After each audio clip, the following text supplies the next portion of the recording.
మహిళల కోసం central bank of India ఇప్పుడు మీకు అందిస్తోంది గృహ రుణం అతి తక్కువ వడ్డీ రేట్లకే ప్రత్యేక సెంట్ గృహలక్ష్మి. పూర్తి వివరాలకు వెంటనే సంప్రదించండి 18003030. నమస్తే, వెల్కమ్ టు ఆర్టీవీ. నేను చంద్రశేఖర్. తెలంగాణ ఉద్యమంలో కీలక పాత్ర పోషించి తెలంగాణ జాయింట్ యాక్షన్ కమిటీ చైర్పర్సన్గా ఉన్న ప్రొఫెసర్ కోదండరామ్ గారు గవర్నర్ కోటాలో ఎమ్మెల్సీగా ఎంపికైన తర్వాత కరీంనగర్కి మొదటిసారిగా వచ్చారు. పౌర సన్మానం జరిగింది. వారిని అడిగి మరింత సమాచారం తెలుసుకుందాం. సో ముందుగా మీకు కంగ్రాచులేషన్స్. సో ఎట్లా చూడొచ్చు, మీరు ప్రొఫెసర్గా తెలంగాణ ఉద్యమంలో కీలకమైనటువంటి పాత్ర పోషించినటువంటి ఒక నేతగా, అలాగే తెలంగాణ జనసమితి ఫౌండర్గా, ఎమ్మెల్సీగా వివిధ రోల్స్ పాత్రలు పోషించడం జరిగింది. ప్రస్తుతం ఎట్లా చూడొచ్చు?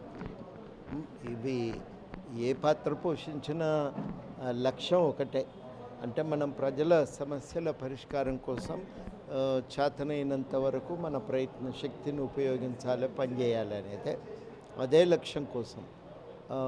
ఇది వ్యక్తిగతమైన ఒకటి భూషణమనో అలంకారమనో అనుకోవటం లేదు. పదవి అనేది నలుగురికి ఏదన్నా ఉపయోగపడి పనిచేయగలమనే ఆలోచనతోనే ప్రభుత్వం ఇచ్చింది. వాళ్ళ దృష్టిలో ఉద్యమకారుల తరఫున ఒక వ్యక్తి ఉంటే మంచి చెడు ప్రభుత్వానికి తెలుస్తుందనే ఆలోచనతోనే వాళ్ళు ఈ పదవిని ఇవ్వటం జరిగింది.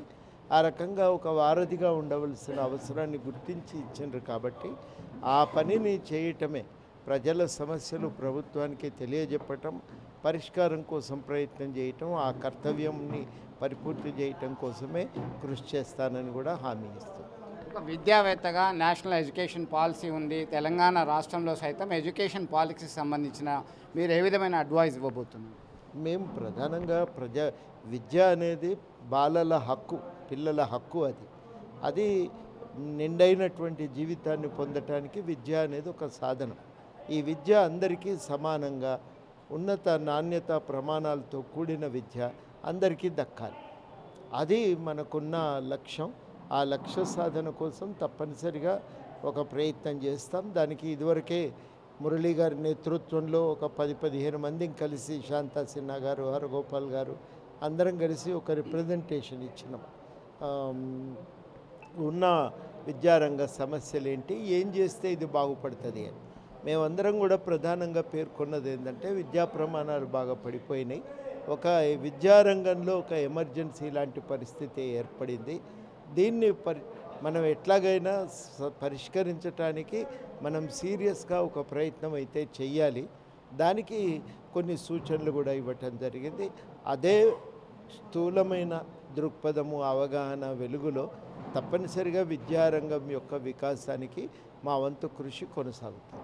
తెలంగాణ ఉమ్మడి 10 జిల్లాల్లో మీరు పర్యటించారు. ఉద్యమ కాలం నుంచి నేటి వరకు కూడా అనేక సందర్భాల్లో మీకు ప్రత్యక్ష పరోక్ష అనుబంధం ఉంది. ఉద్యమకారులకి, ప్రభుత్వానికి మీరు అనుసంధానకర్తగా, వారధిగా పనిచేస్తూ అంటున్నారు. ఉద్యమకారులకి రాష్ట్ర ప్రభుత్వం నుంచి ఎలాంటి ప్రయోజనాలు అందే అవకాశాలు ఉన్నాయి మీ ద్వారా, మీరు సజెస్ట్ చేసే అవకాశం? అదే నేను అనేది ఏంటంటే, మొట్టమొదట సదుపాయాలు కొన్ని కల్పించాలి. మౌలిక సదుపాయాలు అన్ని స్కూళ్ళల్లో ఉండాలి. దానికి ప్రభుత్వం ఆల్రెడీ ఒక ప్రయత్నం మొదలుపెట్టింది. ఖాళీలన్నీ భర్తీ చేయాలి. ఇది కూడా కొంత కృషి జరుగుతూ ఉంది. ఇక మూడవది చాలా కీలకమైనది ఏంటంటే, అందరూ కూడా ఈ నాణ్యమైనటువంటి విద్యను పొందాలి. ఈ పిల్లలకు ఆ బడిని చేరుకోవటానికి కావలసిన రవాణాను మనం అందించాలి. తర్వాత యూనివర్సిటీ స్థాయికి వస్తే అక్కడ కూడా ఇవే సమస్యలు, ఖాళీలు భర్తీ చేయాలి. ఇవన్నీ సౌకర్యాలు పెంచాలి. ఇవన్నీ జరగాలంటే బడ్జెట్లో కేటాయింపులు పెంచాలి. ఈ లక్ష్యాల కోసమే, ఈ పనులు చేయటం కోసమే మా వంతు కృషి కొనసాగుతుంది. ప్రొఫెసర్ కోదండరామ్ గారిని మంత్రివర్గంలో ఒక సభ్యునిగా, క్యాబినెట్ మంత్రిగా చూడొచ్చా? ఏమో, నాకైతే ఇంతవరకు ఏం తెలియదు. తెలిసినప్పుడు చెప్తా. అంటే ఇప్పుడు ఇటీవల కాలంలో రాష్ట్ర వ్యాప్తంగా ఒక ఉద్రిక్త పరిస్థితి అయితే కొనసాగుతుంది. హైడ్రా కావచ్చు, మూసీ రివర్ ప్రక్షాళన పేరు మీద కావచ్చు, కొంతమంది మేము రోడ్డున పడ్డామని చెప్పేసి ఆందోళన దిగుతున్నటువంటి పరిస్థితి. మీరు ఏ విధమైనటువంటి యాక్షన్ ప్లాన్లో మీ సజెషన్ ఎట్లా ఇవ్వబోతుంది? జలవనరుల పరిరక్షణ కోసం ప్రయత్నం అయితే జరగాలి. చెరువులు, కాలువలు, పబ్లిక్ స్థలాల పరిరక్షణ చాలా కీలకం. అయితే ముఖ్యమైనది ఏంటంటే, ఇది కొంత దురాక్రమణ చేసుకొని రాజకీయ పరపతితో కబ్జా చేసిన వాళ్ళ విషయంలోనూ ఒక రకంగా వ్యవహరిస్తే, పేద ప్రజల విషయంలో ఇంకొక రకంగా వ్యవహరించాలి. పేద ప్రజల విషయంలో సానుభూతితో ఉండాలి. పేద ప్రజల విషయంలో వాళ్లకు ఆ మాత్రం జాగ దొరుకుడే కష్టమనే విషయాన్ని దృష్టిలో పెట్టుకొని ఆ స్పృహతో వ్యవహరించాలి. కాబట్టి వాళ్ళకు ఒక ప్రత్యామ్నాయం కల్పించడం అనేది ఒక బాధ్యతగా ఉండాలి. అది నేను ప్రధానంగా భావించాను. ఒక బ్యాలెన్సింగ్ సిస్టమ్ అనేది మెయింటైన్ చేసుకుంటూ ఫుడ్, క్లాత్, షెల్టర్ అనేది వెల్ఫేర్ స్టేట్ యొక్క ప్రధాన మౌలిక లక్షణం కాబట్టి అది ఉండాలంటారు. తప్పనిసరిగా అది సుప్రీంకోర్టు కూడా ఒక హక్కుగా గుర్తించింది ఓల్గా టెల్లిస్ కేసులో. కాబట్టి నివాసం అనేది ఒక హక్కు. పేద ప్రజల విషయంలో ఆ మాత్రం జాగ దొరుకుడు కూడా చాలా కీలకం. జాగ ఒకటైతే రెండవది ఆ స్థలంలో నివాసం ఉండటం వల్ల కొన్ని బతుకుదెరువు అవకాశాలు కూడా దొరుకుతాయి. వాటిని దృష్టిలో పెట్టుకొని వ్యవహరించాలి, జాగ్రత్తలు పాటించాలి. దాని విషయమై చాలా సూచనలు ప్రభుత్వానికి అందజేయాలనే ఆలోచన ఉంది. తప్పకుండా ఆ ప్రయత్నం నేనొక్కన్ననే కాదు, నేను వ్యక్తిని కూడా కాదు కదా, ఒక సమూహంలో ఒక భాగం మాత్రమే. ఆ భాగంగా అందరి ఆలోచనలను ప్రభుత్వానికి చేరవేస్తాం. అనేక మంది త్యాగాల ఫలితంగా అనుకున్న స్వప్నం నెరవేరింది. తెలంగాణ రాష్ట్రం సాధించుకున్నాం. తర్వాత దశాబ్ద కాలం బీఆర్ఎస్ అధికారంలో ఉంది. ప్రస్తుతం కాంగ్రెస్ పార్టీ అధికారంలోకి వచ్చింది, పాలన కొనసాగుతుంది. ఎట్లా చూడొచ్చు ఈ రేవంత్ రెడ్డి సర్కార్ పాలన? నిరంకుశత్వం నుంచి ఒక విముక్తి కోసమే ఈ ప్రభుత్వాన్ని గెలిపించారు. ఇప్పటికైతే వేధింపులు లేవు, ఫోన్ ట్యాపింగులు లేవు, ప్రశాంతంగా ఉంది. ప్రజలు ఏదైనా చెప్తే గవర్నమెంట్ వాళ్ళు వింటున్నారు. సెక్రటేరియట్కు పోయి మంత్రులను కలిసి మాట్లాడుకునే అవకాశం, మంత్రులకు కూడా నిర్ణయం తీసుకునే అధికారాలు ఉన్నాయి. వాళ్ళు కూడా క్రియాశీలకంగా వ్యవహరిస్తున్నారు.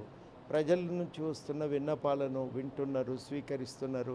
వాటిని పరిష్కరించడానికి ఒక కృషి చేస్తూ ఉన్నారు. కాబట్టి అన్ని విధాలుగా నేను అనుకోవటం అయితే ఈ ప్రభుత్వం పాలన బాగానే సాగుతున్నాయి. మా వంతుగా కూడా మేము ఎప్పటికప్పుడు ఈ ఉద్యమాకాంక్షలను సాధించే లక్ష్యంతో మాకు తగిన సూచనలు ఎప్పుడు అనిపిస్తే అప్పుడు మేము వెళ్ళి చెప్తున్నాం.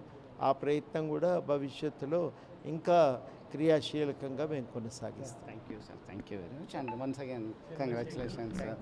ఎస్, మొత్తం మీద వారు తనదైనటువంటి అభిప్రాయంతో ముందుకెళ్తున్నటువంటి పరిస్థితి.